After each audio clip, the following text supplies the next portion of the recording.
ভারতের দক্ষিণী সিনেমার জনপ্রিয় তারকা জুটির মধ্যে অন্যতম ছিলেন অভিনেত্রী সামান্তা রুথ প্রভু এবং অভিনেতা নাগ চৈতন্য।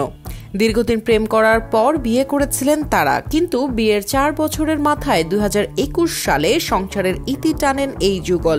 সামান্তার সঙ্গে বিচ্ছেদের পর থেকে নাগার জীবনে অভিনেত্রী সবিতা ধুলিপালার আগমনের কথা শোনা গিয়েছিল। এরপর থেকে নাগা সবিতার প্রেমের গুঞ্জনে মশগুল ছিল বিনোদন পাড়া। তবে যার রটে তা কিছু হলেও কিন্তু বটে, এবার সেটাই প্রমাণ করলেন নাগ সবিতা।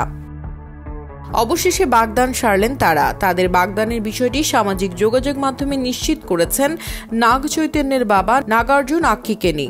ছেলের বাগদান নিয়ে সামাজিক মাধ্যমে পোস্ট করে দিয়ে নাগার্জুন লিখেন, সবিতা ধুলিপালার সঙ্গে আমার ছেলে নাগা চৈতন্যের বাগদানের খবর দিতে পেরে আমি খুবই আনন্দিত। আমাদের পরিবারে সবিতাকে স্বাগত জানাতে পেরে আমরা খুবই খুশি। যুগলকে অনেক অনেক শুভেচ্ছা। সারা জীবন ওদের ভালোবাসা ও সুখে ভরে থাকুক। বাগদানের ছবিতে দেখা গেছে হালকা গোলাপি রঙের শাড়ি এবং ব্লাউজ পরেছেন সবিতা, খোপায় বাঁধা গোলাপি ফুল। অন্যদিকে নাগ চৈতন্যের পরনে ছিল সাদা শেরওয়ানি। বাগদানের আগেই প্রাক্তন স্ত্রী সামান্তার সঙ্গে পুরনো সকল ছবি সোশ্যাল মিডিয়া থেকে সরিয়ে ফেলেছেন নাগা চৈতন্য। যদিও রয়ে গিয়েছে তাদের একসঙ্গে কাজের কিছু মুহূর্ত। বাগদানের পর এখন বিয়ের অপেক্ষায় রয়েছে নাগা সবিতা।